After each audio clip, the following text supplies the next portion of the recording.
Is this BPA free? Hey guys, it's Gray. So today what I want to talk about is how to KonMari your social life. What I want to first explain is what is the KonMari method. Some of you have heard of it, some of you probably have not. I'm the kind of person that follows vlogs on how to organize things and how to organize your life kind of stuff. As me, somebody who struggles with depression and trying to get herself to do things, especially if you have nothing to do, it's really hard just to get yourself up and motivated to do something, especially if you don't live with anybody or if you have no siblings. All I have is animals, and unfortunately, as much as I wish for them to talk, they cannot. So what we'll start off with is what the KonMari method is. So what it is a way to organize your items in your household using her method of treating objects like if they were people. One of the first things she says is, does this item spark joy in your life? And for some reason, that made me think, how else can I KonMari method my life? You know, after throwing several things away from my room using the KonMari method, it made me feel like I am missing something, you know. I am missing, it made me feel like I need to get rid of more stuff. And even though I had already gotten rid of so many things, and the ones that stayed are things that I use every day or things that have extreme sentimental value, as if one of her steps in her KonMari method.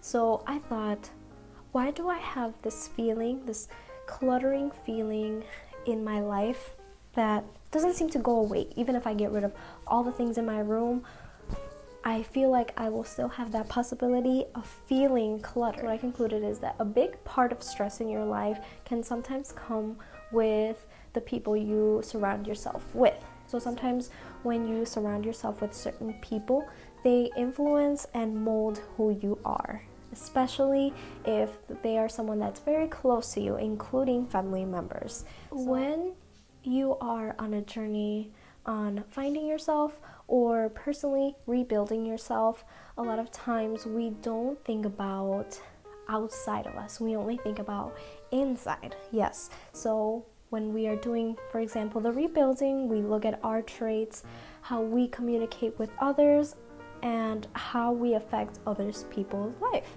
But what we often mislook at is the people around us have that same impact. So what I'm very guilty of is starting with a cleanse. Like I said before, or like I said earlier, I tend to try and clean my room and see what I can get rid of in my space, my art space, my workspace, to see what I don't need or what is exactly tainting my aura or making me feel cluttered. But that cleanse doesn't feel like it's done, you know. Something feels still messy and cluttered, and after several dings of my phone getting messages like every 5 minutes, I thought, well, why don't we start with the social life, right? So let's get to it. So one of the things that I came up with to ask yourself when trying to see how people impact you, if it's in a negative or positive way, sometimes even neutral, is coming up with these questions that I ask myself mentally, especially when I'm trying to see what people need to go in my life and what people can stay. So this is number one. Does this person spark joy in your life? Yes, that's the first one Marie Kondo uses for her cleansing method, is, does this item spark joy? So now ask yourself, does this person spark joy? So for the first one, we will skip it just so we can look at the rest, and then we can decide with the spark joy and this person to see if they are worthy to keep up in your life or not. Number two, do they have a similar mindset as yours? Now this one is,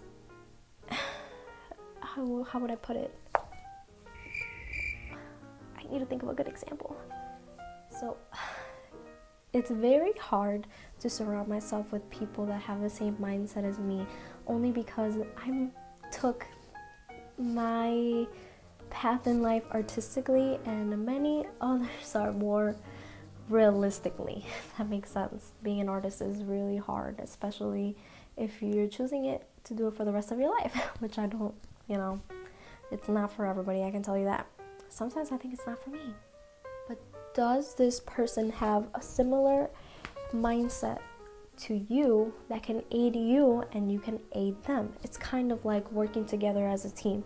If you are looking forward for this person to stay in your life, especially in times of need or in times when life just gets extremely hard or you just need a motivational push, will this person be able to help you in that certain mindset? Can they give you advice on what to do or how to solve problems according to what you want to do, whatever that may be? It doesn't have to be a life career.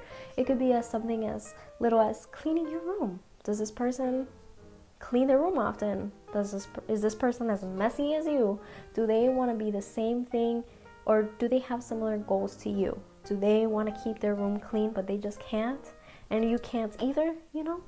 It just all works together as one. Number 3, are they understanding of your time or space? So this is a really important one. A lot of people tend not to understand other people's time and space, not according to like, oh, they get too close to me or whatever. It's more of, does this person think it's okay for you to take breaks? Some people are very consistent and they want you to be available every weekend, be available every certain day of the week, of the month, whatever. But sometimes you just don't feel that need to be with somebody, and that's really important to have time for yourself. Sometimes being with yourself is more valuable and more of a learning experience than being with your friends. A lot of times, especially if you tend to kind of go with the wind, like me, I'm guilty, then you know what it's like to have friends that don't respect that time or that space. You need to have that time to find yourself, fix problems within yourself, because sometimes those friends, you need to stray away for a little bit, back up, and try to figure out things on your own. That's number 4. Do they carry toxic traits or habits that affect you in any way? This is an important one, especially when you are debating on the first one of, does this person spark joy? So when somebody carries a toxic habit, even though they spark joy, you shouldn't have them around if it affects you in any way. It doesn't matter if this person, let's say, for example, need a moment to think about it. Okay, I thought of one. Okay, so does this person tend to put others down around you? So like, let's say this person tends to say, oh, look at that person looks fat, or oh my god, that person is ugly, that tends to affect your aura and around you. You are surrounding yourself by this person that's very inconsiderate of how others live their life, and that's something that you should be aware of, that not everything is as it seems on the outside as it is on the inside. So if you surround yourself, for example, with someone like that, you tend to have that similar, or they tend to stick their mindset onto yours. It kind of just sinks in there. Sometimes it's not even obvious. It sometimes just slide it right under the rug, and somehow you end up thinking that. Or somehow you just go out in public and be like, oh, that person's so hideous. Ugh, and then you stop for a second, you realize, I used to never say that. I used to not care about anybody else or how they live their life. It's them. You choose the life you live. So, that being said, even though that person sparks joy in your life, they carry a toxic trait that seeps into your aura or your personality. Try to avoid people like that, especially if they just have this personality that's very dark but seeps quickly into people. I feel like you know whoever pops into your head when I say that, or the dark personality that seeps right into people, that's a pretty toxic person. Ask, is this person doing good for me? And it doesn't even have to be like, is this person a good person for me? You know, your friends should be treated like, not like soulmates, but they are part of you. They end up being a part of you, especially if they've been longtime friends, or if you just met them. They just seep into you. They make you. They help mold you into a certain way. And if your friends cannot help you with that, or if they try to change you in another way, but you have dreams of looking like this and they just want you to be like that, then they are not helping you achieve your dreams. I hope you guys like this video. If you want to see more, subscribe.